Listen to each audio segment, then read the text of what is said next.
النصير حسبنا الله ونعم الوكيل نعم المولى ونعم النصير وأفوض أمري إلى الله إن الله بصير بالعباد وأفوض أمري إلى الله إن الله بصير بالعباد وأفوض أمري إلى الله إن الله بصير بالعباد اللهم صل وسلم على سيدنا Muhammad wa ala alihi wasahbihi wasallam. Minta bantuan Kak Amira untuk tajuk besar dia dahulu Kak Amira daripada nombor 3 ni. Tajuk apa sebenarnya? Hikmah solat. Masih bab solat. Baik, alhamdulillah. Terima kasih Kak Amira. Tenang-tenang aja, pelan-pelan, jangan kelang kabut. Kita punya majlis ilmu adalah perlukan ketenangan dan jangan banyak sangat cepat bercakap tu walaupun kita lancar begitu tapi tersilap begitu kan. Moga-moga ada kebaikan lah insya-Allah. Moga-moga ada keberkatan majlis ilmu ini insya-Allah. Bismillahirrahmanirrahim. Hari ini saya minta pada admin Gubernur Iman untuk kita bersama-sama di petang asar hari Khamis ini menuju malam Jumaat ini, Allahumma salli ala sayyidina Muhammad, untuk kita bersolidari. Sebut betulkan saya, asyik salah aja saya ni sebut. Tapi kita solidari boleh lah, boleh lah. Moga-moga Allahumma salli ala sayyidina Muhammad, kita berkumpul ini untuk menunjukkan sokongan, kasih sayang, perhatian. Masya-Allah. Tu, semangat sungguh. Tapi kan Kak Hajar Rosniati, yang kat kepala tu kena turunkan, letak je kat leher sebab tu untuk orang lelaki je. Saya minta maaf. Dia terlalu pemimpin nanti sebab kita bukan pemimpin sangat. Pemimpin juga untuk diri kita tapi letak tepi. Kak Hajar, alhamdulillah. Tapi jangan tutup kamera. Kak Hajar kena buka hari ni sampai habis. Kak Amira tak apa. Dia kalau terbuka, tertutup, terkeluar tu dia cabaran dia tu sebagai admin. Tak tahulah pasal apa dia punya line macam gitu kalau dengan apa dia Kak Hajar? Letak tepi tu. Tadi yang kat atas kepala tu sebab ada sedikit larangan lah sebab orang perempuan tak sesuai untuk buat perkara tu. Orang lelaki tak apa, tak ada masalah. Okay, kalau nak letak kat tepi lah. Terima kasih Kak Hajar. Besok kita pakai yang sama Kak Hajar insya-Allah. InsyaAllah. Ini nak letak mana Ustaz? Ustazah? Ustaz ada pun boleh macam Kak Amira lah Kak Hajar, Kak Rosmeti. Letak tepi sini, boleh letak tepi sini. Letak sini. Waalaikumsalam warahmatullahi kepada seluruh sahabat yang bersama. Moga ada kebaikan. Terima kasih seluruh kepimpinan SAF. Kesian pula orang yang kita beli. Astagfirullahaladzim. Maafin bersekilah Kak Hajar. Saya minta maaf kalau saya demand pula petang ni kan. Tapi ini adalah usaha kecil kita. Dia tak seberapa pun dengan apa yang mereka lalui. Okey Ustazah. Okey, semangat. Dia adalah salah satunya adalah semangat tapi bukan hanya kerana semangat saja. Ini adalah kerana persaudaraan Islam dan inilah kerana kecintaan kita kepada Allah dan Rasulullah. Dengan itu kita menyintai saudara kita. Kata Rasulullah sallallahu alaihi wasallam, sabda Nabi sallallahu alaihi wasallam, sesiapa yang ingin duduk bersama denganku dan duduk dekat denganku, antara sifat-sifatnya adalah dia dengan menyayangi aku lebih daripada dirinya sendiri dan dalam masa yang sama dia menyintai saudara seislamnya seperti mana dia menyayangi dirinya. Ibu-ibu kan sayang diri sendiri kan. Orang lain kadang-kadang walaupun dia suami, kadang-kadang ada rasa berbelah bagi juga. Hari ni sayang, besok tak. Lusa macam sayang sangat. Tulat macam sikit-sikit tak ada. Sejap sayang, sejap tak. Itu ujian manusia. Nanti tu kena belajar insyaAllah jilid yang keempat. Mudah-mudahan jilid pertama ni selesailah juga akhirnya. Moga-moga Allah berikan keizinan dan kemudahan insyaAllah. Bismillahirrahmanirrahim. Kita masih menyambung kitab Fiqhul Manhaji. Boleh. Mana-mana boleh, tak ada masalah. Warna bendera kepada negara yang diberi ujian dan tanda kemenangan Islam kelak. Apabila manusia seluruhnya berdoa kepada Allah untuk kemenangan agama ini, bersediakah kita untuk bertemu dengan Allah dan menghadapi satu fasa yang sangat jauh dan panjang bagi mereka yang mempunyai tanggungjawab yang tidak diselesaikan di dunia ini. Wal na'udzubillah min zalik. Moga ini adalah antara tanggungjawab dan kewajipan yang kita telah selesaikan dengan perintah Allah dan juga perintah Rasulullah sallallahu alaihi wabarakatuh. Jadi ibu kakak yang dirahmati oleh Allah sekalian, kita semua ni ada tanggungjawab besar. Tanggungjawab kita bukan hanya duduk kita belajar sahaja. Malahan dengan duduk dan belajar inilah kita akan bersama-sama beramal. Bukan setakat beramal. Kita semua diwajibkan untuk berdakwah dan menyebarkan seluruh apa yang telah diwajibkan dan apa yang kita belajar semua ni. Dia bukan saya saja masuk kelas, hari-hari keluar masuk, tapi tidak ada ilmu yang disebarkan, tak ada ilmu yang disampaikan. Jadi sama-sama. Jadi mana-mana majlis ilmu yang ibu-ibu dan kakak-kakak semua sertai setiap hari, kalaulah ia tidak membawa kepada kefahaman agama dan tidak membawa kepada kebaikan akhlak yang lebih baik dan juga tidak membawa kepada keakraban, kedekatan kita, tunduknya dan rukuknya lebih banyak, lebih khusyuk kepada Allah SWT, maka ditakuti perkara itu semua adalah perkara yang sia-sia belaka. Wal na'udzubillahi min dzalik. Moga-moga Allah SWT tidak akan mensia-siakan usaha kecil kita ini. Jadi ibu kakak yang rahmati oleh Allah sekalian, marilah, ini adalah satu bab di mana tajuk ini kalau kita tak lepas, yang lain pun belum tentu lepas.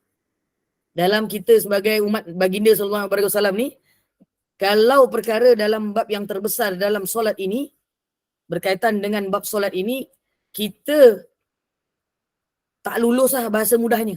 Tak lulus. Kita rasa sembahyang tiap-tiap hari macam lulus je kan? Nampak muka saya tak? Ke nampak bendera dia? Betul Ustazah. Apa yang betul? Kita rasa macam semayang kita tu lulus. Macam lulus, macam betul, macam khusyuk, macam bagus, macam orang lain. Kita lah paling baik dalam kita punya ibadah solat kita ini. Tak juga, tak. Oh tak juga. Tadi macam betul ni macam tak juga. Yang mana satu? Tapi ada kalanya, Ustazah. ada kalanya kita merasa begitu. Ada kalanya. Cepat-cepat bila kita merasa kita lebih baik daripada orang lain ataupun kita ni lebih baik daripada ibadah kita yang sebelum ni, cepat-cepatlah istighfar. Ya, aku lebih baiklah sekarang ibadah daripada dulu. Istighfar. Dia bukan merasa aku lebih baik. Aku merasakan Allah memberikan kebaikan yang lebih banyak. Ayat dia. Lebih banyak untuk kita perbaiki dan kita semakin dekat dengan Allah. Itu ceritanya, merendah diri dengan Allah. Bukan saya saja. Betul lah. Sejak masuk kelas online ni dengan Gema Nur Iman, masuk belajar fiqah ni, contoh dia kan. Rasa macam sembahyang aku lebih baik ya. Walau baru masuk makna solat je dalam kelas Gema Nur Iman ni. Baru bab hari ni kita baru nak masuk hikmah solat. Dan dalam hikmah solat itu ada beberapa yang sudah kita bincangkan pada sebelum ini. Dan ketahuilah bahawa ibu-ibu kakak hadirin hadirat yang dirahmati oleh Allah sekalian, solat ini adalah yang akan menjadi satu perkara doa dan dia akan membawa kepada ketenteraman jiwa. Bila kita tiap-tiap hari solat, tak tinggal awal waktu, malahan ditambah dengan solat-solat sunat, qabliyah dan juga ba'diyah. Kemudian ditambah lagi solat-solat sunat yang pada waktu yang bukan pada solat yang wajib. Contohnya solat sunat duha, solat sunat isyraq, solat tasbih, solat sunat tahajud, solat sunat taubat. Semua tu solat sunat. Tapi kalau ada masih gundah gulana dengan perihal dunia, maka muhasabah dan hisablah solat kalian berulang kali. Fikir balik. Dengan solat aku tadi tu, kenapa aku masih ada rasa resah? Kenapa aku masih ada rasa gelisah? Adakah salah merasa resah dan gelisah? Tidak. Tetapi setiap perkara disibukkan dan selalu dipertikaikan. Kemudian apabila mendapat satu tahap ujian, kita duk menyalahkan Tuhan dan Allah SWT. Wal na'udzubillah min dzalik. Itu yang katanya solatnya khusyuk tadi tu. Solatnya awal waktu tadi tu. Yang solatnya itu lebih baik daripada yang dahulu. Maka belum lagi sampai tahap begitu. Tapi kalau sampai itu tahap, contohlah contoh. Apa yang berlaku dekat negara Palestin itu. Adakah mereka tidak bersedih kehilangan? Bersedih. Tapi perasan tak ada beberapa klip daripada potongan-potongan klip di media sosial, ibu bapa mereka bergembira anaknya syahid kerana tahu akan ada Allahumma salli alaihi wasallam penarik yang akan membawa ke syurga Allah. Confirm tak ada halangan dengan syahid akhirat itu kerana mempertahankan nyawa, negara dan agama terutamanya. Subhanallah. Maka kita amat jauh daripada hikmah ujian untuk mereka. Tetapi dengan belajar tentang hikmah kefarduan solat ini, di mana Allah memberikan peringatan. Dengan solat ini ada rahsia yang perlu kita selusuri, yang kita fahami, supaya dengan bersolat itu kita mengingatkan diri kita, identiti kita yang sebenar adalah hamba kepada Allah. So, once kita rasa kita bukan hamba, kita rasa kita adalah, minta maaf saya cakap kasar sikit ni, kita adalah ketua, kita adalah orang yang paling baik, kita yang paling bagus, kita yang paling disukai ramai, macam iklan pula tu kan, yang sentiasa kalau tak ada orang cari, kalau aku tak ada memang tak jadilah benda ni, contoh begitu, maka masanya kita sebenarnya jauh dengan kesedaran bahawa hakikat diri kita sebenarnya adalah hamba, walaupun kita cukup solat setiap hari 5 waktu yang wajib tu. Wal na'udzubillah min dzalik. Moga kita tidak begitu, insya-Allah. Yang kedua, solat memantapkan keyakinan dan jalan untuk mendapatkan bantuan daripada Allah. Dengan solatlah, dengan sujud dan rukuklah, Allah akan membantu kita dalam apa jua keadaan, daripada sekecil-kecil perkara. Contoh, kita hanya untuk berzikir. Belum tentu Allah bagi kita zikir 24 jam. Tapi dengan khusyuk solat, setiap waktu kalau kita tak ada perkara yang tak ada, maksudnya tak penting untuk bercakap, Allah akan izin mulut, pertuturan, fikiran, hati akan sentiasa mengingati bahawa kita ini akan sentiasa mendapat pertolongan daripada Allah dengan mengingati Allah. Allah, Allah, ya Allah. Itu adalah hikmah yang kedua. Moga-moga Allah lah yang akan memberi kemudahan, memberi peringatan, memberi kasih sayang. Apabila manusia ini lalai, dia diberi izin oleh Allah. Masuk waktu lah. Dah masuk waktu ni. Itu adalah perkara peringatan daripada Allah. Tapi sebelum masuk waktu, tiba-tiba kita dah rasa, lagi setengah jam ni nak masuk waktu dah ni. Lagi setengah jam nak masuk waktu. Tahu lagi setengah jam nak masuk waktu atau 1 jam nak masuk waktu, bersedia dengan wuduknya, dengan pakaiannya, dengan segala perkara-perkara persediaan untuk solat. Itulah hakikat pertolongan Allah yang sebenar untuk mereka untuk mendapatkan khusyuk di dalam solat. Kemudian ada amalan-amalan untuk mendapat perkara itu. InsyaAllah kita akan berkongsi ilmu ini sepanjang dalam bab yang paling besar dalam kitab Fiqhul Manhaji ini. Bab solat ini daripada muka surat 115 ya ibu-ibu akan sampai setiap bahagian solat ni insya-Allah kalau dalam buku sehingga muka surat 315, 316. Semua cerita bab solat.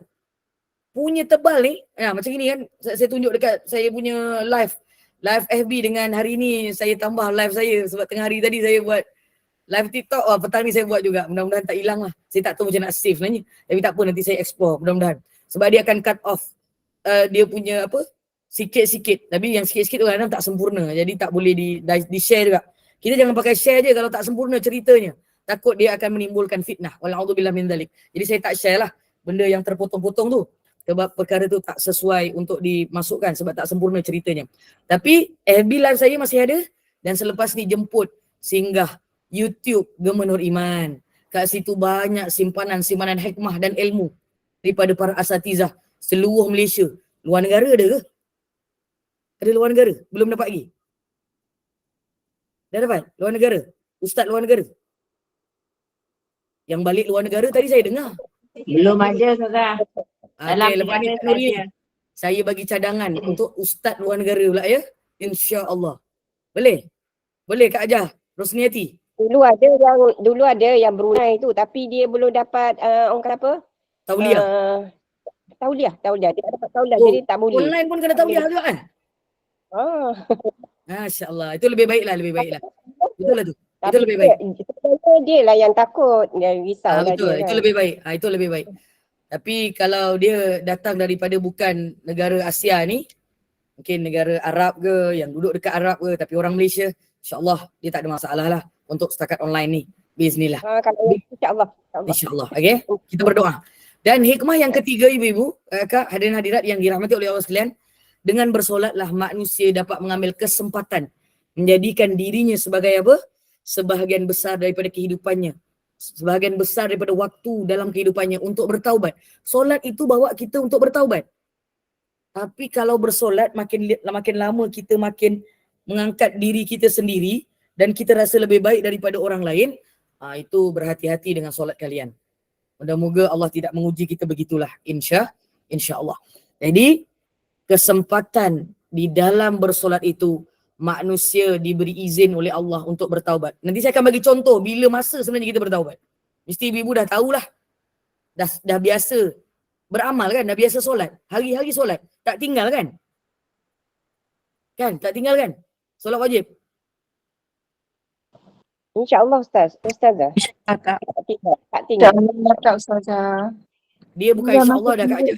Dia bukan insyaAllah Kak. Dia Alhamdulillah. Sebab dah lepas solat asar. Dah Alhamdulillah. Yang insyaAllah nanti maghrib. Yang insyaAllah nanti maghrib. Belum tahu lagi sebab belum tahu hidup lagi ni. Nak masuk maghrib ni. Subhanallah. Kan? Jadi Allahumma salli ala Muhammad. Belum tahu lagi kita akan hidup bertemu maghrib. Tapi Alhamdulillah Allah bagi izin kita tadi solat asar. Tapi ada sebahagian, khususnya umat baginda ni terutamanya orang-orang perempuan, dia ada waktu kerehatan dan dia tak boleh bersolat. Dan ketika tidak boleh bersolat itu, adakah dia tidak boleh bertaubat? Boleh. Tetapi dia tak sama ketika mana dia berada di dalam solat dan bersama dengan Allah Azza wa Jalla. Bagi saya satu contoh. Doa apa yang di dalam solat itu yang menyebutkan kita bertaubat? Duduk antara 2 sujud. Duduk antara 2 sujud. Apa doanya Kak Amnira? Duduk antara 2 sujud.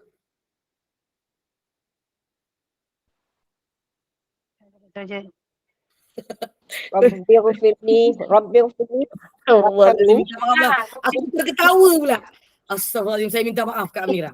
Tapi Kak Amnira, inilah hakikat kehidupan. Dalam sembahyang macam tak lupa kan. Tapi bila tengok kat luar solat aja, apa benda lah kita kadang-kadang terlupa juga kan. Tadi aku sebenarnya nak tanya Kak Erni, tapi aku macam rasa admin perlu bertanggungjawab dengan jawapan daripada jemaah. Masya Allah. Admin hari ini adalah Kak Amnira. Kak Nurini cakap apa? Selamat aku tak jadi admin petang ni. Kak Nurini. Tengok tu dia ketawa tu. Astagfirullahaladzim. Dah lah tak boleh jawab lepas tu ketawa. Kak Nurini asal tak buka kamera? Aduh ya Allah lah. Tu lah. Kak Nurini asal tak buka kamera Kak Nurini? Tengah buat bunga rampai Ustazah. Untuk besok. Kahwin? Minta maaf. Siapa nak kahwin besok? Ustazah lah. InsyaAllah mudah-mudahan. Kau confident je aku ada. Kau confident je aku ada. Kak Nurini? Apa Ustazah? Malah aku nak cakap dengan kau, aku cakap kau tak dengar. Malah besok lah. Akan datang lah. Okay. Bu. Rabbirfirli. Aku lupa juga ni. Astaghfirullahaladzim. Rabbirfirli warhamni Jangan Rabbirfirli wali-walidayya. Salah. Rabbirfirli warhamni wajburni warfa'ni Amira ni memang nak kena. wahdini wa'afini wa'fu anni. Jadi macam Kak Nurini, walaupun dia potong bunga rampai, dia ingat lagi bacaan dalam solat. Alhamdulillah. Tahniah lah. Wakil admin Gema Doriman. Sebenarnya saya nak potong sambil zikir. Pasal potong sambil zikir. Masya Allah. Itu dah hilang zikirnya bila cakap gitu. Siapa tercampur saya lupa. Kak Amnira ni memang nak kena apa? Kena denda lah sebenarnya. Okey, Kak Janur Akiah. Bunda Akiah. Bunda no. Duduk antara dua sujud bunda.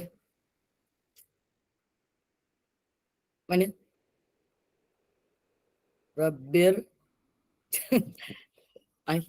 Kena tengok mana tu? Kelalen. Orang Jawa cakap Kelalen ke? Hilang pula daripada radar. Kak Erni lah. Kuat sikit Kak Erni. Dia tak bergerak pula Kak Erni. Okey, silakan Kak Erni. Sebab saya nampak Kak Erni je buka kamera dengan Kak Nurzila, Kak Azliza. Silakan. Tadi saya tak dengar suara Ustazah. Ustazah cakap apa? Dia terputus. Lag lama. Astagfirullahalazim. Doa tu antara dua sujud tu aku suruh baca je. Oh. Rabbil Fili. Saya yang putus ke dia yang putus sebenarnya? Saya rasa dia punya line. Ini punya line. Bukan line Dia saya. line Ni wahdini. Okey, Okey kakak yang lain siapa yang nak boleh baca? Silakan. Kak Sorina. Rabbi firli warhamni wajburni warfa'ni warzuqni wahdini wa'afini wa'fu anni. Rabbir firli. Ya Allah, ampunkan aku ya Allah. Akhir sekali. Wa'fu anni. Apa makna wa'fu anni? Maafkan aku. Habis tu yang atas tadi ampun, yang belakang tu maaf. Apa beza? Maafkan aku. Memadamkan dosa. Memadamkan dosa. Lagi? Rabbi Tuhanku ampunkan aku. Yang betul. akhir tu Wa'fu maafkanlah anni. aku. Apa beza? Ke sama Maaf je? dengan ampun. Sama ke Tak tak sama? Ampun, minta ampun. Ampun minta ampun. Lepas tu? Astagfirullahaladzim. Ampunkan kesalahan dan hapus dari buku catatan amal. Okey. Cubaan yang baik Kak Nurzila. Boleh diterima tapi tidak keseluruhan. Hikmah ni, dengan hikmah ni, yang nombor 3 ni. Dengan bersolat, manusia dapat mengambil kesempatan menjadikannya sebagai waktu untuk bertaubat daripada dosa yang dilakukan. Hampir tepat jawapan Kak Nurzilah tu. Kita mula-mula minta ampun dengan Allah. Rabbir firli, ya Allah, ampunkan aku ya Allah. Kemudian di akhirnya, wa'fu anni, dan maafkanlah aku. Dengan kita memohon ampun, kita meminta kepada Allah untuk merendahkan diri.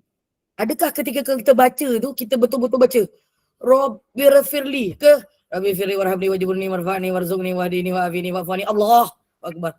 Allahu Akbar. Allahu Akbar. Laju betul lah. Laju betul dia punya pergerakan ketika duduk antara dua sujud kepada sujud tu. Mulai saat ini, dua perkara dalam satu doa. Dia adalah satu permohonan taubat. Satu lagi adalah permohonan daripada dosa-dosa yang Kak Nurzila sebut tadi tu, mendapat pengampunan daripada Allah. Bukan sahaja untuk keselamatan dunia, malahan dia akan menjadi kepada keselamatan akhirat dan taubat kita diterima oleh Allah Azza wa Jalla.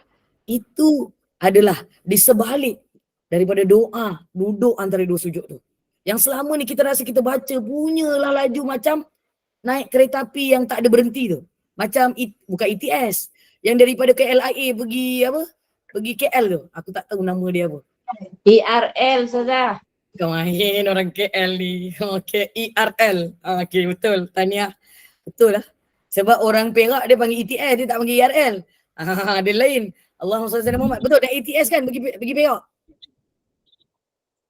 Aja benar. Aja benar tu apa? Betul lah. Kau main dia cakap Perak dengan aku. Aja je. Masya Allah. Tabarakallah. Mulai saat ini Bu, jadikan hikmah nombor 3 ni dalam solat yang kita lakukan setiap hari kita berharap Allah akan menghilangkan dosa-dosa kita yang banyak ni. Setiap waktu duduk antara dua sujud, kalau 4 rakaat ada 4 kali kita mengulang doa ni. Tetapi ada satu dalam hadis yang sahih, di dalam kitab ringkasan ataupun kitab Riyadhus Shalihin, dianjurkan oleh Rasulullah SAW, ada tempat di dalam solat itu adalah tempat untuk memohon keampunan. Saya percaya ibu-ibu yang pernah masuk kelas saya kitab Riyadhus Shalihin tahu benda ni. Sila komen. Tak payah cakap, komen aja. Siapa yang tahu kat mana?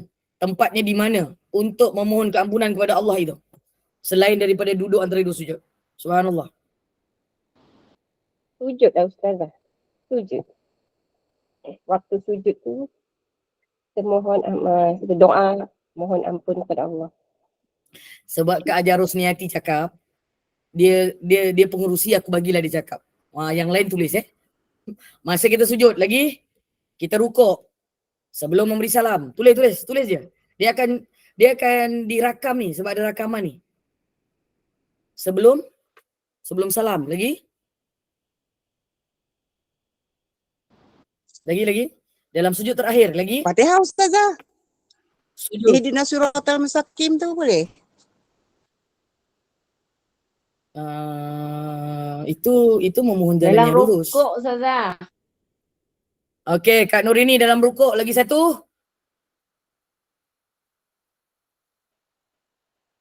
Dalam sujud. Dalam rukuk, dalam sujud. Bukankah dalam rukuk, dalam sujud kita ada bacaan khusus? Betul? Tahiyat akhir Ustazah. Tahiyat akhir pula. Dia pergi tambah jawapan lain. Itu nak doa silakan. Tapi ni dalil ada hadis sahih. Dalam setiap sujud dan setiap rukuk. Rukuk dan sujud.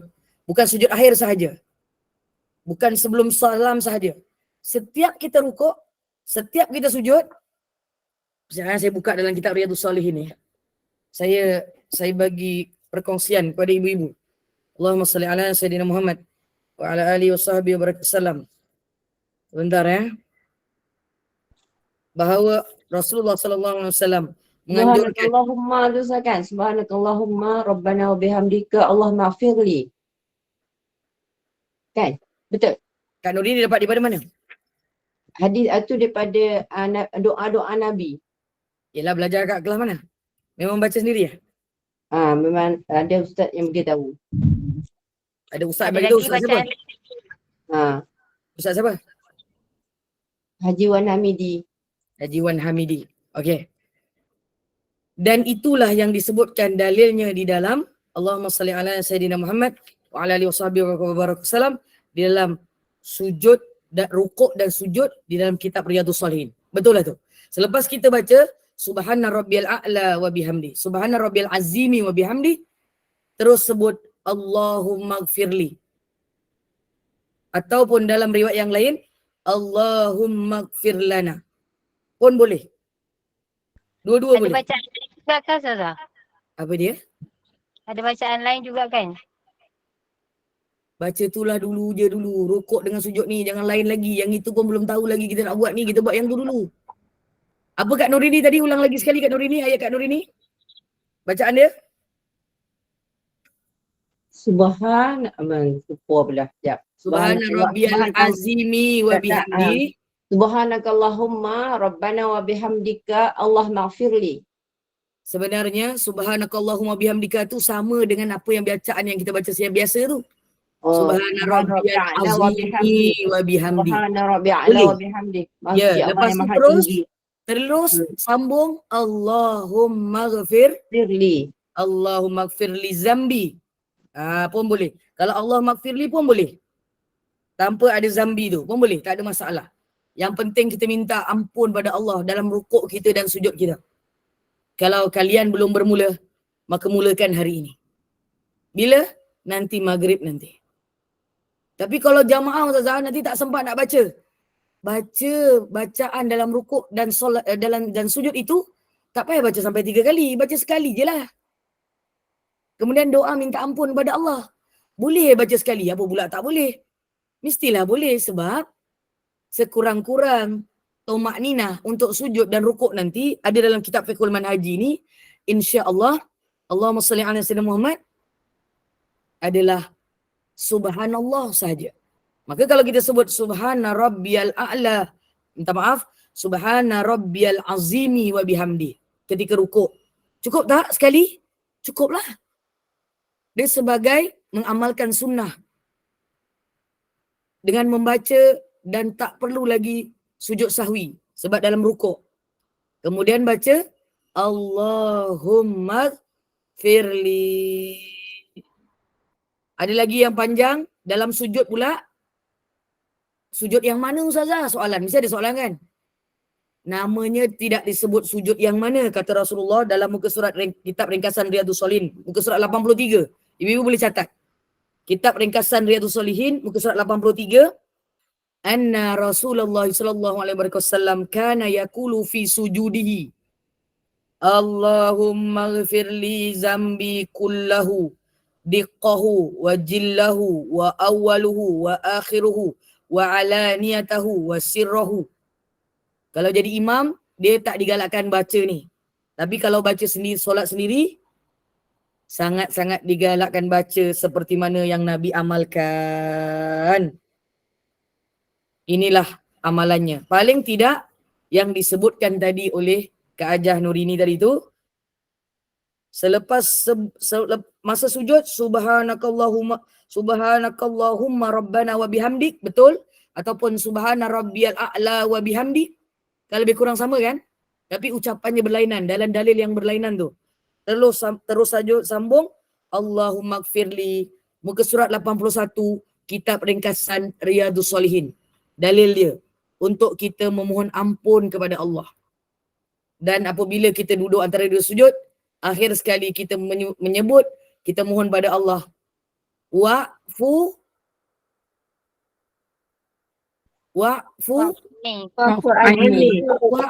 anni ya Allah. Ampunkan aku. Tapi kalau dekat firli itu, kalau kita sambung fa'fu anni boleh tak ke? Macam menambahkan Rasulullah punya doa pula. Contoh yang mana? Yang Sambung tadi yang tu. Kan kita baca sampai apa tu? Sampai Rabbil yang firli. tu. Lepas tu kita sambah fa'fu anni. Boleh ke? Kan kita memang sebut wa'fu anni. Kenapa nak sebut fa'fu anni? Wa'fu anni. Wa'fu anni Oh, okey. Itu kan bacaan dalam antara dua sujud kan?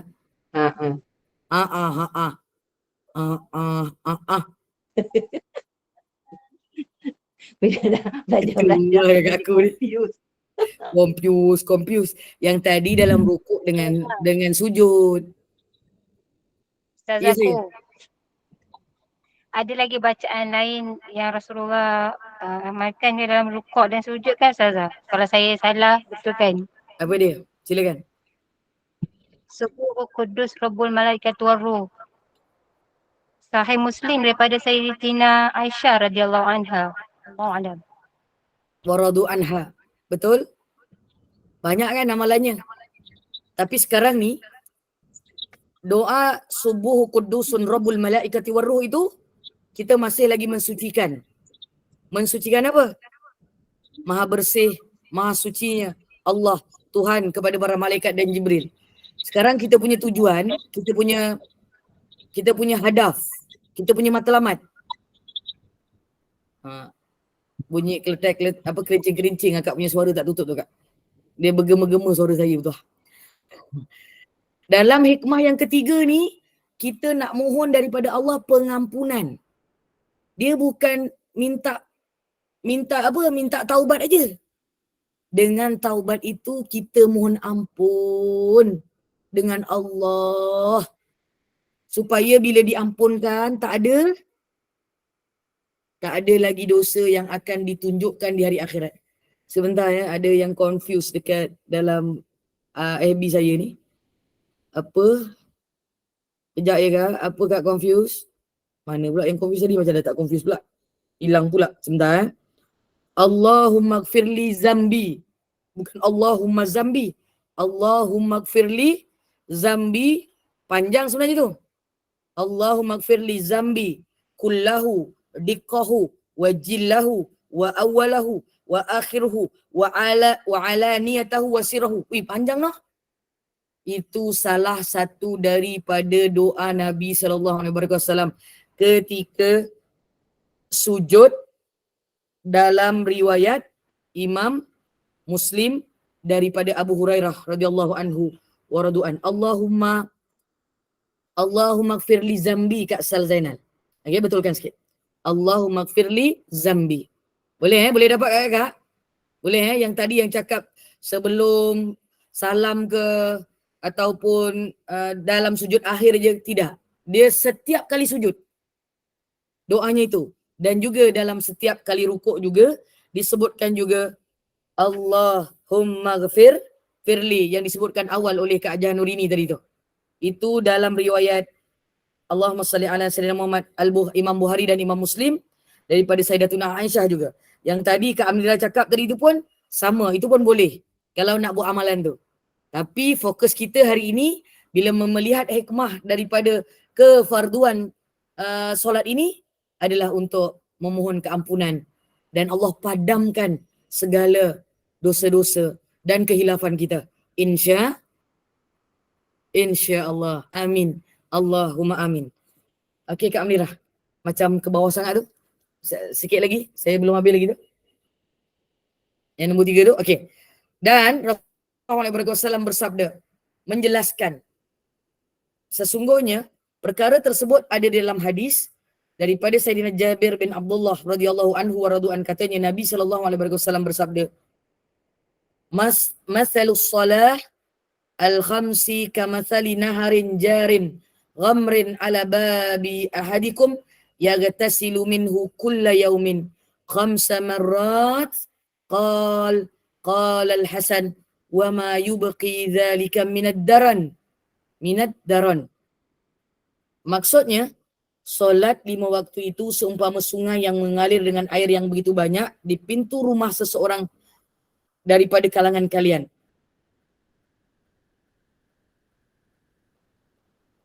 Dan setiap hari dia mandi sebanyak 5 kali dengan air sungai yang ada di depan rumah. Tapi kita tak ada sungai kan depan rumah kita? Dah tak ada dah. Dulu kecil-kecil mungkin ada. Masa duduk kampung ada. Tapi sekarang kita semua mandi dekat dalam bilik air. Ini satu seperti perumpamaan, dia mandi 5 kali kerana ada 5 waktu solat. Tapi dia cuma perumpamaan je. Dia bukan perkara yang diperintahkan oleh Rasulullah. Kalaulah pun, macam itulah. Walaupun,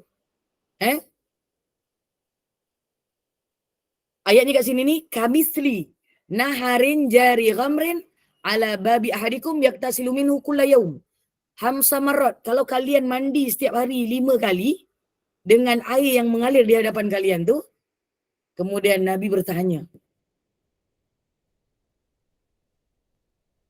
Minta maaf, Nabi ditanya. Qal al-Hasan. Sayyidina Hasan bertanya, Al-Hasan bertanya, minta maaf, dan apakah lagi kekotoran yang tinggal? Maksud kekotoran ini adalah kekotoran maknawi. Maksudnya bukan kita punya kekotoran dekat jasadi. Bukan kita dekat badan, bukan masam, bukan kita berpeluh, bukan yang tu. Maka diriwayatkan dalam hadis ini, kotoran ini adalah dosa-dosa yang kalau dimandikan 5 kali sehari itu, dibersihkan jasadnya, insya-Allah boleh membersihkan. Tetapi kita ini tidaklah diwajibkan mandi 5 kali sehari. Malam tadi saya ada satu kelas fiqah ni juga. Ada sebahagian ibu-ibu dan jamaah di situ. Dia kata memang hari-hari mandi 5 kali sehari. Uish, banyaknya. Panas, susah, terik, tak hujan. Dia bukan mandi ni kerana kita panas, bukan kerana kita berpeluh saja, itu salah satu sebabnya. Mandi ini adalah kerana Allah dan mengikut sunnah Nabi SAW, dan padanya ada nilaian makna menghilangkan kotoran secara maknawi, iaitu dosa-dosa. Apabila kita berniat kepada Allah, sahaja aku mandi sunat kerana Allah, sahaja aku membersihkan diri kerana Allah dalam hati, itu semua bukan saja jasad yang akan bersih, malahan jiwa pun akan turut diberi kebersihan oleh Allah azza wa jalla. Subhanallah. Dan seterusnya, fadzalika matsalus salawatil khamsi yamhullahu bihinnal khataya. Demikian jugalah dalam riwayat Imam Muslim, umpama solat 5 waktu yang dengannya Allah menghapuskan segala dosa. Dengan solat 5 waktu, dosa akan diampunkan oleh Allah Azza wa Jalla. Subhanallah. Adakah kita tak nak berdiri berhadapan dengan Allah seperti mana kita seolah-olah melihat Allah? Itu ihsan. Yang pasti Allah Maha melihat kita bersama. Subhanallah. Maha suci Allah yang padanya ada pengampunan, ada kasih sayang, ada juga perhatian. Dan perhatian yang paling besar yang Allah berikan kepada kita adalah dengan menghapuskan dosa-dosa kita. Setiap kali zuhur bagi asar, asar bagi maghrib, maghrib bagi isyak, isyak nanti nak pergi subuh. Siapa yang bersedia, esok pagi aku nak bangun awal, sebelum subuh nak kena bangun. Kenapa? Nak bersedia untuk solat subuh awal. Niat yang tu je. Belum niat yang lain. Belum niat nak mengaji lagi, belum niat lagi nak dengar tazkirah, belum lagi nak zikir. Belum. Niat cuma besok pagi, ya Allah bangunkan aku untuk menunaikan solat fardu. Ini kebiasaan manusia biasa. Manusia yang diberi izin oleh Allah keluar biasaan dalam kehidupannya, dia bukan hanya menunggu untuk solat subuh yang fardu, dia akan meminta permohonan kepada Allah. Ya Allah bangunkanlah aku sebelum waktu subuh, sekurang-kurangnya aku boleh fatahajjad bihi nafilah.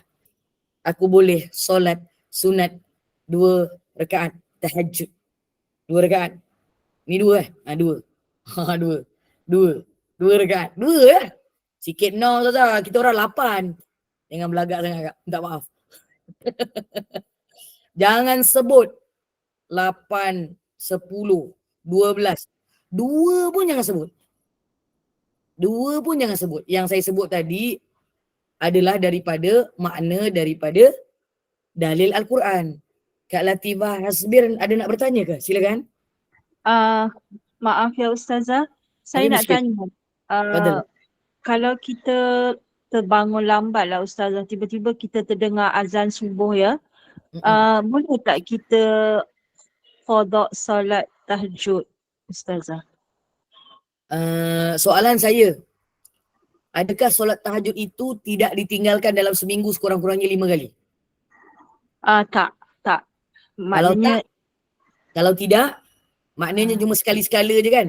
Time terjaga dan lebih banyak telajak, minta maaf, lebih banyak telajak sampai subuh. Alhamdulillah bangun ke subuh. Maksudnya kita sentiasa buat lah, tapi tiba hari tu kita tak sihat ke, kita nak bangun kita tak bangun. Itu saya tanya tadi, adakah dalam seminggu tu lebih kurang 5 hari tu tiap-tiap hari buat tahajud? InsyaAllah. Lebih kurang 5 hari tu. Kalaulah kita ini dalam kehidupan kita ni, sebab Nabi SAW mengamalkan solat sunat tahajud ini sepanjang selepas kefarduan dan pensyariatan solat. Tetapi para sahabat tidaklah melihat semua peramalan itu sebab itu adalah solat sunat. Kalau ditunjukkan di hadapan sahabat tiap-tiap kali, takut-takut para sahabat akan mengatakan itu wajib. Jadi solat sunat ini kita buat secara sendiri, yang macam tadi itulah. Kalaulah untuk diqadhakan, pastikan sekurang-kurangnya dalam seminggu tu over 5 days kita tak tinggal tahajud tu. Tetapi Kak Jah, kita kan orang perempuan.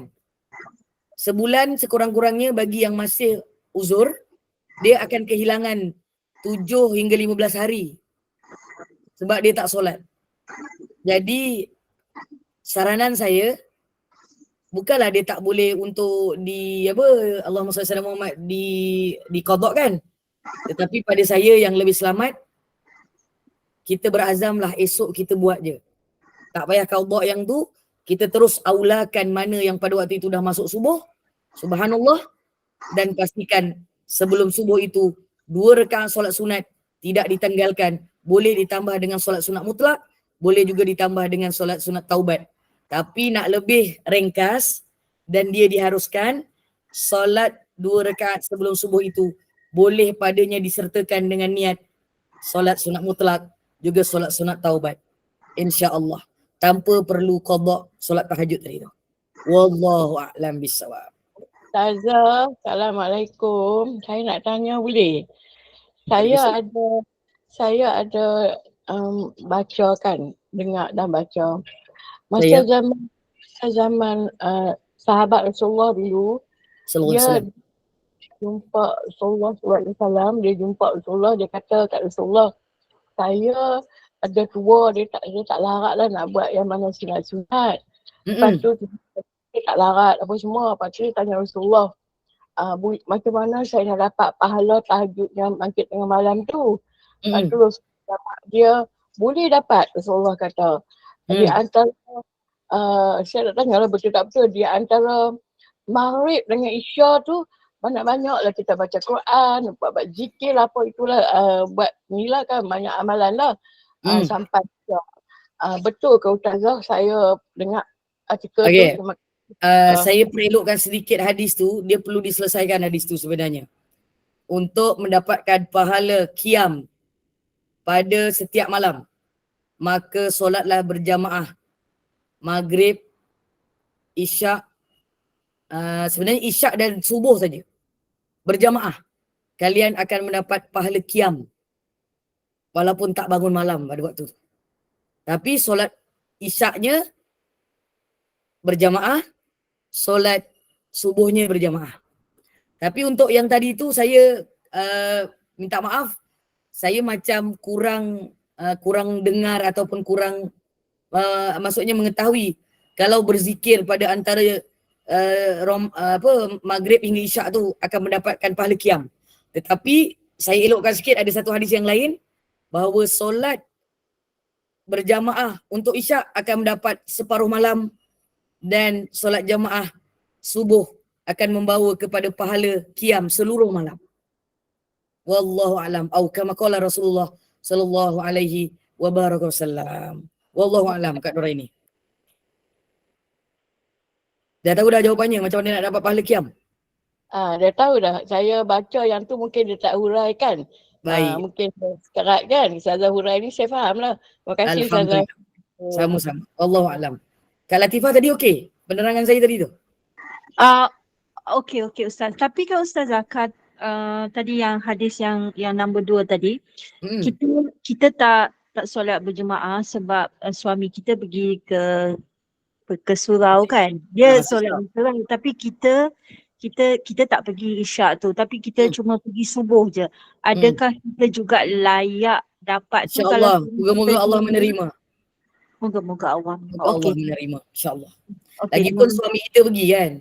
Apa yang suami kita dapat, kita akan dapat insyaAllah. Pastikan dia pergi masjid dengan surau je. Okey, terima kasih Ustazah. Tanpa berkurang. Tapi jangan paksa dan jangan gaduh. Nasihat baik-baiklah. Ingatkan baik-baik. InsyaAllah. Wallahualam. Okey. Seterusnya dalam hikmah Allahumma salli ala Muhammad yang terakhir bagi pensyariatan solat ini, kefarduan solat akan menjadi makanan pengisian berterusan. Memantapkan akidah keimanan kepada Allah dalam hati dan jiwa setiap manusia. Dan segala pesona dunia, segala keindahan dunia ini, subhanallah, akan menjadi satu perkara yang akan menjadikan sebenarnya kealpaan dan lupa kepada Allah dan mengamalkan sunnah Nabi. Dengan solatlah kealpaan itu akan dihilangkan.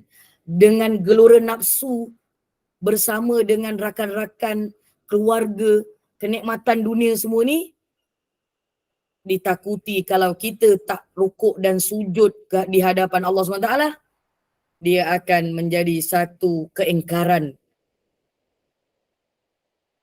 apabila kita meninggalkan kewajipan yang besar ini. Wal na'udzubillah min zalik. Dia umpama di dalam slide tu, umpama pokok yang kehabisan air, lambat laun akan layu dan mati kering dan menjadi kayu api. Itu menunjukkan bahawa sesungguhnya solat ini menghidupkan jiwa, solat ini menghidupkan raga, solat ini menghidupkan segala kehidupan manusia. Dan solatlah yang akan memberikan kita keutuhan iman. utuh iman yang teguh, iman yang utuh, akidah yang mantap apabila solat itu dijalankan, didirikan dengan penuh ketekunan dan ketakwaan. Dan akhir sekali, sesungguhnya setiap seorang muslim itu apabila dia melakukan amalan ini, perintah Allah ini dengan penuh ketinggian ketakwaan dan kerendahan diri di hadapan Allah, ia akan menjadi makanan dan menjadi kekuatan iman dan akan menyebabkan dunia dan segala bentuk kelalaian di dunia ini tidak mampu melemahkan atau memastikan iman di dalam hati mereka yang Allahumma salli ala sayyidina Muhammad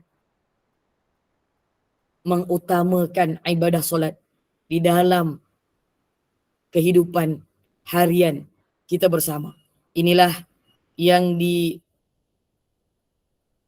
disarankan, yang diberi nasihat dalam kitab Fiqhul Manhaj dalam mazhab Syafi'i oleh Imam Syafi'i bahawa menjadi seorang muslim yang sentiasa tekun menunaikan solat dan memahami apa yang ada di dalam solat, sama ada rukun kaulinya, rukun fi'linya, atau segala perbuatan-perbuatannya, dan juga apa yang diamalkan dengan doanya, dengan meminta pengampunannya, semua itu faham, dia akan menghidupkan jiwa dan raga dan dia menghilangkan kealpaan dan kelalaian, melainkan hanya dengan melakukan dengan solat.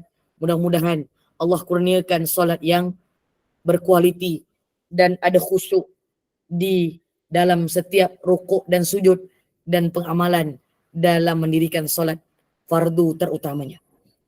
Ada soalan?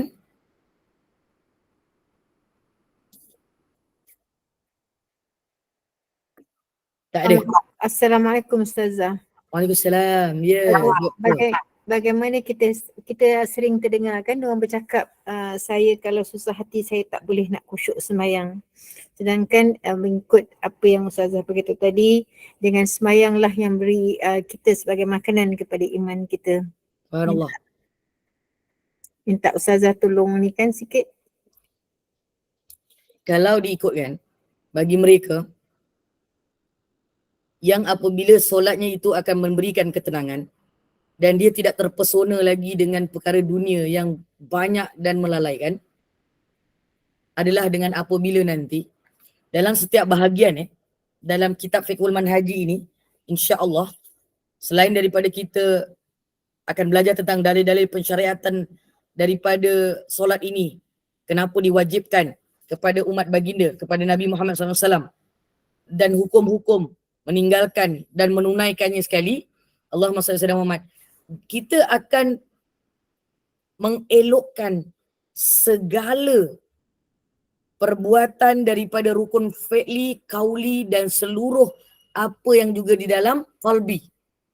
Dan akhirnya dia akan memberikan kesan dengan apa yang saya katakan tadi itu, apa yang telah disusun oleh Al-Imam Syafi'i, hikmah-hikmah dan mendapat jiwa yang tenang itu. Tapi kalau dia tak dapat juga, bermakna something wrong somewhere dengan apa yang diamalkan dan apa yang dibaca, apa yang dia berdiri, apa yang dia rukuk, apa yang sujud. Itu kena perlu diperbaiki dan diperelokkan. Kita boleh buat daurah untuk perbaiki solat ni. Dan nanti Kak Ajar Rabiah bagi mereka, Kak Rafia Yaakob, Kak Ajar, kalaulah tak mampu berdiri, itu boleh diringankan dengan duduk. Tak ada masalah. Mafi muskilah. Okay, itu nanti kita akan ada dalam tajuk-tajuk seterusnya dalam bab solat ini. Lebih terang, lebih jelas dan ingin insya-Allah dan lebih difahami. Insya-Allah. Wallahu a'lam bissawab. Itu saja. Lain?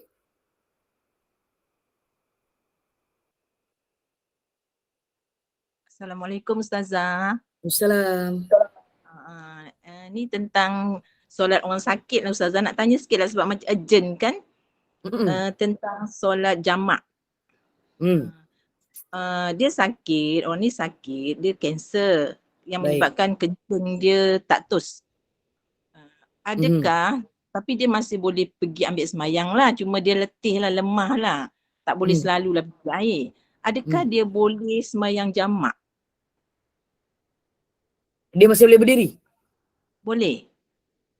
Dia Masih boleh boleh duduk pergi dengan tepi baik? air boleh, cuma dia letih lah. Dia, kalau dia selalu gerak tu dia letih lah. Kalau dia setakat letih, masih boleh berdiri, masih boleh bergerak, Kak Amirah, tutup je. Tu dah habis dah. Dah selesai. InsyaAllah. Allah SWT Muhammad. Kalau dia masih boleh berdiri, masih boleh duduk dengan baik, maka dia tak boleh jamak. Tak boleh jamak ya? Tak boleh. Yang jamak ni, paling tidak, dia adalah yang lemah dan tidak mampu untuk berdiri. Okey. Dia kena dibantu untuk berdiri, dia kena ditolak guna wheelchair untuk bergerak. Dia bukan Bukan dia yang sendiri.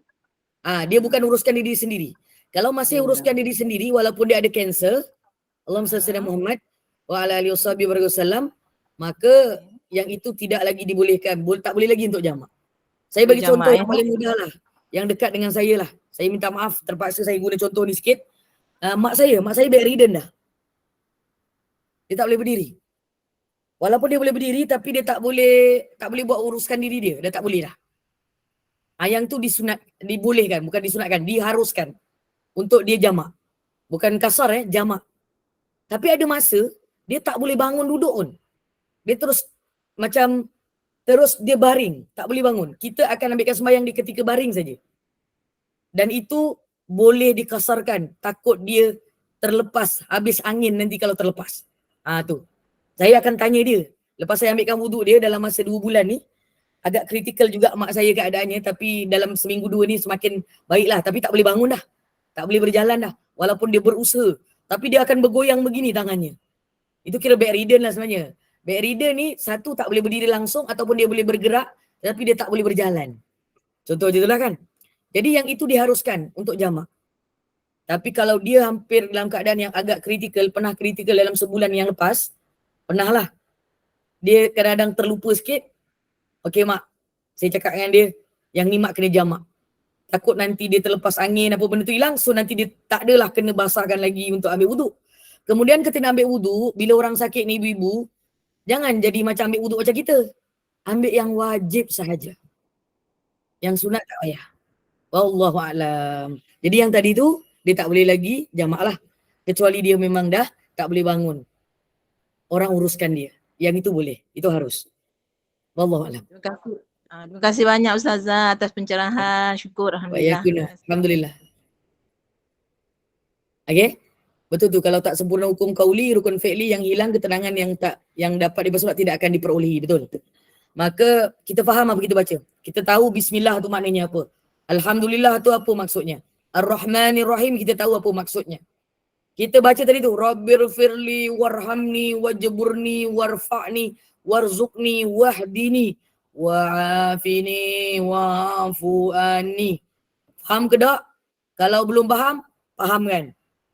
Hafalkan, ingatkan supaya kita akan mendapat insya-Allah, kalau tidak 100% sempurna, dia akan menambah kebaikan dan ketenangan dan kenikmatan iman yang lebih baik daripada sebelumnya. Assalamualaikum Ustazah. Satu soalan lagi boleh? Waalaikumsalam Kak Wan. Macam Kak Wan tak ada, tiba-tiba ada Kak Wan. Sihat Kak Wan? Kak Wan ni tak apa sihat Ustazah. Batuk Syafakillah, moga-moga ada kebaikan insya-Allah yang Allah akan gantikan. Tapi alhamdulillah besok boleh ikut rombongan insya-Allah. Cuba dengan semangat. Semangat nak cuba juga nak rombongan ikut. boleh pergi, alhamdulillah. Tu sihatlah maksudnya. Alhamdulillah. Dah boleh yelah 2-3 hari ni boleh Alhamdulillah. Macam mana pun dengan izin Allah lepas ke surau juga dalam setiap pagi. Alhamdulillah. Itu jangan disebut Kak Wan. Ayo Kak Wan, soalannya Kak Wan. Subuh. Tak payah sebut Kak Wan. Diam-diam macam tu. Bukan ni nak sebut sebab nak bertanya. Nak tanya Ustazah. Kalau kita ada masa saya kelewatan, Kak Wan kelewatan. Jadi Kak Wan tak sempat sunat subuh tu Ustazah. Lepas tu Kak Wan dengar Ustaz kata, kita boleh qada sebab kita lakukan setiap masa kan. Kita boleh qada. Tu nak tanya Ustazah. Qada tu selepas. Bukan qada. Salah sebut tu Kak Wan. Qada. Qada. Oh, qada. Qada. Kita boleh qada. Tapi kita qada tu mesti selepas waktu duha ya Ustazah. Lepas waktu subuh pun boleh, insya-Allah. Ya, jadi Kak Wan silap. Kak Wan lepas je habis apa tu imam baca doa semua siap bersalam Ya, tu betul, betul, tak betul. betul qada. Betul. Lepas solat subuh terus boleh, boleh. Terus Tapi baru ni Kak mendengar dalam radio ke ataupun ustaz mana cakap, Allah banyak sangat kita dengar ni ustazah. Dia kata ada sembahyang sunat sebelum selepas subuh. Kalau ada sunat mesti selepas waktu Isra' ataupun waktu apa tu duha. Kalau dah sampai waktu Isra', tak payah qada. Terus je bersolat Isra'. Tapi yang subuh tadi kita dapat tak ustazah kalau kita terus buat Isra'? Kalau Yang kita subuh tak tinggal dapat Isra', waktu Isra' lagi. Kita tak dapatlah sunat subuh tadi kan. Sunat kalau kita tak qada, kita tak dapatlah sunat subuh tu. Okey, saya bagi pencerahan yang lebih menenangkan lah, insya-Allah. Mudah-mudahan ada kebaikan. Okey.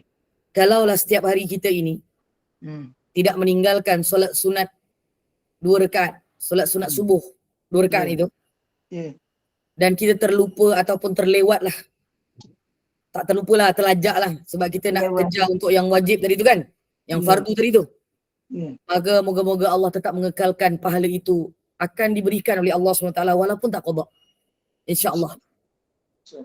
Tapi kalau nak qada, guru saya kata lepas subuh tu boleh. Sebab itu yang dilakukan oleh para sahabat. Tiba-tiba Rasulullah lepas subuh, Rasulullah tanya, ada ke solat selepas solat subuh ni? Rasulullah tanya. Lepas tu sahabat tu kata tadi, rumah aku jauh. Dan sampai ke Masjid Nabi tadi ni, aku terlewat ni. Macam Kak Wan ni tadi dah.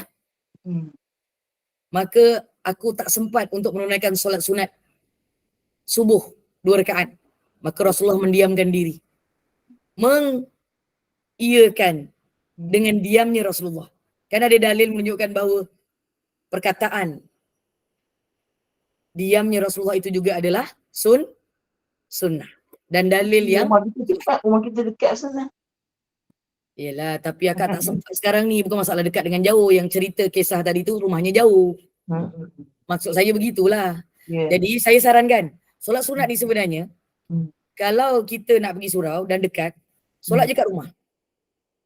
Jadi, kalau kat rumah, tak payah buat kan. Itu masa yang tak sempat ustazah. Kat rumah pun tak sempat.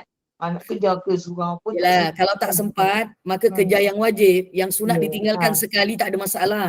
Tak perlu qada pun tak apa. Tak perlu. Kalau nak qada, macam mana cerita yang saya katakan tadi, ceritanya memang tadi sahabat Nabi tu rumahnya jauh. Tapi kalau dah dekat pun tak sempat, maksudnya kalau nak diqada adalah selepas waktu subuh tu terus qada pun tak ada masalah. Soalannya boleh ke tak boleh kan? Itu saja jawapan saya. Wallahualam. Tapi kalau ada para asatizah lain ada jawapan yang lain, saya rasa benda tu tak menyalahi daripada jawapan kami pun berdua. Sebab kedua-duanya adalah solat sunat. Kalau nak qada sebenarnya bila-bila waktu boleh. Tetapi ketika dalil yang saya sebutkan tadi tu adalah selepas solat subuh. Ya betul lah kita buat. Wallahualam bisawab. Terima kasih ustazah. Wa iyaki. InsyaAllah. Ada lain? Sebelum saya tutup? InsyaAllah tak ada Moga-moga ada kebaikan. Okey, sebelum kita tutup. Ibu-ibu, kakak, mana Kak Jarus ni? Kak Jah. Senyum Kak Jah. Ya, Kak Rafia nak bertanya Kak Rafia. Assalamualaikum Ustazah. Tapi Waalaikumsalam. Okey, Kak dah habis dah tadi. Ni soalan ni kita keluar tajuk pula. Keluar tajuk? Tak apa Kak Ustazah? Yelah, tanyalah Kak. Boleh. Saya cubalah. Kalau saya boleh. Anak bonda ni dalam pantang. Benda dia Ya, tanya. Alhamdulillah. Dia kata semasa bersalin, Nabi sunat wiladah. Maknanya bonda jawab. Bonda selalunya kalau mandi solat wiladah, mandi selepas bersalin kan? Wiladah. Niat mandi wiladah mana selepas bersalin. Mana darah mengikuti anak kan? Betul. Tapi lepas tu, dia kata kalau lepas 1 hari kita mandi tu tak pakai dah, tak kira dah kan? Tak ada. Dia tak niat pun dah untuk wiladah sebab besoknya. Tak apalah. Tapi kalau dah selepas pantang, maknanya mandi wajib je lah kan? Mandi hadas besar. Mandi nifas. Sebab dah campur dengan wiladah dengan nifas. Boleh, dua-dua boleh. Boleh, dua-dua boleh. Boleh. Tapi niat mandi hadas besar. Sama lah. Tapi sebut lah nifas dan wiladah. Boleh? Oh, boleh naik dua sekali? Boleh.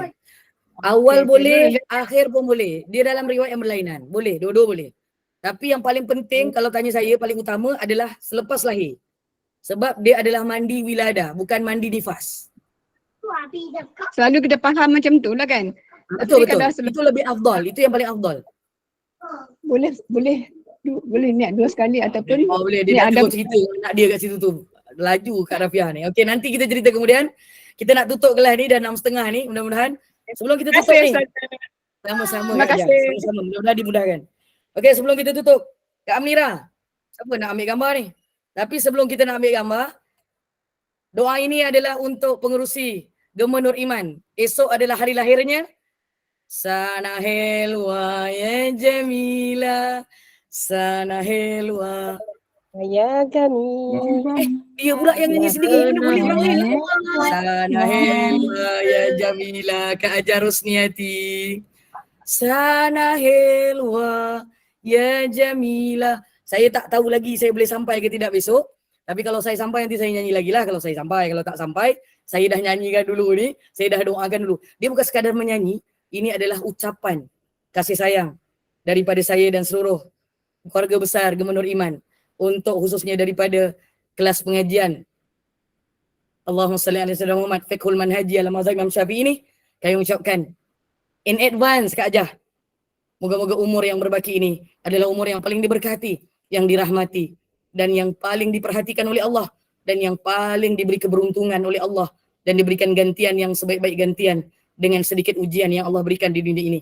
Amin. Allahumma amin. Nah hadiah jumpa Amin saya. ya rabbal alamin. Jumpa saya. Wallahu a'lam bisawab. Itu saja untuk petang ni, saya serahkan semula kepada Kak Amnira. Wallahu a'lam. Nanti sebelum tu kita nak ambil gambar. Nak hadiah juga Ustazah. Ambil gambar. Jangan tulis apa-apa, nanti muka saya tak nampak sebab saya yang nak tolong ambilkan gambar ni. Bismillahirrahmanirrahim. Terbang pula lah mafla ni. Sebentar Allahumma salli ala sayyidina Muhammad. Okey. Senyum. Bismillah. Kak Jah. Mana boleh. Yang ni tak boleh tinggalkan. Ini wajib. Bismillahirrahmanirrahim. Yang ada kitab. Bismillah.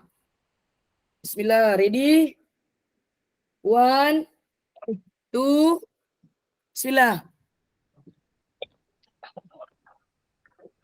Kak Jah diam. Terima kasih banyak melayan kerana saya. Silakan Kak Amira. Wallahu a'lam. Itu saya bagi. Ustazah nak hadiah juga. Bukan mau beli kau kan Kak? Kan bukan mau beli akak kan? Besok tak ada kan Kak? Besok akak tak ada kan? Selamatlah saya. Saya menangis kat bucu kating ni. Allahu Akbar. Alhamdulillah. Barakallahu fikum. Jazakumullah khairan jazak Ustazah di atas pencerahan hari ini. Masya Allah. Alhamdulillah. Mudah-mudahan bertambah kefahaman kita. Amin. Bertambah kefahaman kita dalam urusan ibadah kita, dalam urusan agama kita. Sedikit dengan solat 5 waktu Allah menghapuskan dosa. Semoga solat dan amal ibadah kita selama hari ini diterima oleh Allah Subhanahu Wa Taala. Itu yang kita harapkan, masya-Allah. Mudah-mudahan barokah, mudah-mudahan Allah kurniakan limpah rahmat kepada kita. Terima kasih kepada tim Gemma Nur Iman, sahabat-sahabat pecinta ilmu yang mengimarahkan kuliah kita setiap hari. InsyaAllah dengan istiqomahnya. Semoga Allah membalasnya dengan kebaikan yang banyak. Kuliah kita, sikit bahan kuliah salah. Kuliah maghrib kita, last kuliah hari ini bersama dengan Al-Fadil Major Haji Muhammad Naim bin Haji Ahmad Al-Hafiz pukul 8 malam dengan bacaan Yasin, tahlil, doa, tazkirah dan surah Al-Mulk. Jadi teruskanlah bersama-sama dengan Gemma Nur Iman dengan kuliah yang telah disediakan. Dengan ini saya mewakili Gemma Nur Iman memohon maaf sekiranya ada sebarang kekurangan dan kesilapan.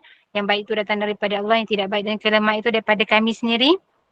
Terima kasih kepada semua jemaah yang tidak henti-henti berinfak di tabung Gemma Nur Iman. Semoga dengan infak kita itu kuliah-kuliah di Gemma Nur Iman dapat diteruskan, dapat dijalankan. Hanya Allah saja yang dapat urusnya. Kita tangguh kuliah kita sebagai menutup majlis. Mohon sekali lagi Al-Fadhil Ustazah untuk membacakan tasbih kafarah dan surat Al-As. Saya sudahi dengan wabillahi taufiq wa hidayah. Assalamualaikum warahmatullahi wabarakatuh. Waalaikumsalam warahmatullahi wabarakatuh. Subhanakallahumma wa bihamdika asyhadu an la ilaha illa anta astaghfiruka wa atubu ilaik. Bismillahirrahmanirrahim. Wal 'asr. innal insana lafi khusr illa alladhina amanu wa 'amilus shalihat wa tawasaw bil haqqi wa tawasaw bis sabr. Sadaqallahul adzim. Rabbana taqabbal minna du'ana wa salatana wa hajatana wa taubatana wa a'malana wa siyamana wa qiyamana wa ruku'ana wa sujudana wa takhashu'ana wa ta'budana wa ta'amulana wa qira'atana wa tajammu'ana bi rahmatika ya arhamar rahimin innaka sami'ud du'a. Allahumma jam'ana hadzal jam'an marhuma wa tafarruqana min ba'di tafarruqan ma'suma wa la taj'al fina wa la ma'na wa la ma yatba'una syaqiyyan wa la matruda wa la mahruma wa hab lana musi'ana li muhsinina li muqassirina li 'amilina li wajhikal karim ya arhamar rahimin irhamna ya Allah. Rabbana 'alaika tawakkalna wa ilaika anabna wa ilaikal masir. Rabbana atina fid dunya hasanah wa fil akhirati hasanah wa qina adzabannar wa qina adzabannar wa qina adzabannar wa adkhilna jannata mal abrar ya aziz ya sattar ya ghaffar ya rabbal alamin. Hasbunallahu wa ni'mal wakil, ni'mal maula wa ni'mal nasir wa ufawwidu amri ila Allah innallaha basirun bil ibad. Rabbana atina fid dunya hasanah wa fil akhirati hasanah wa qina adzabannar wa qina adzabannar wa qina adzabannar wa adkhilna jannata mal abrar ya aziz ya sattar ya ghaffar ya rabbal alamin. Rabbana afriq alaina sabra wa tsabbit aqdamana wa ansurna 'alal qaumil kafirin. Wa sallallahu ala sayyidina Muhammad wa ala alihi wa sahbihi wa barakatuh. Allahumma ansuril Islam wal muslimin. Allahumma a'izzal Islam wal muslimin wal mujahidin wal mujahidat fi Palestin wa fi kulli makan wa fi kulli zaman wasyuhada'i was salihin wa hasuna ulaika rafiqa ya arhamar rahimin irhamna ya Allah. Wassallallahu ala sayyidina Muhammad wa ala alihi washabihi ajmain. Subhanaka rabbika rabbil izzati amma yasifun. Salamun alal mursalin. Walhamdulillahi rabbil alamin. Takbir, Allahu akbar.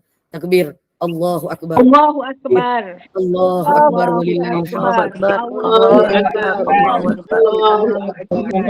Wabillahi taufiq wal hidayah. Assalamualaikum warahmatullahi wabarakatuh. Wallahu a'lam. Jumpa lagi.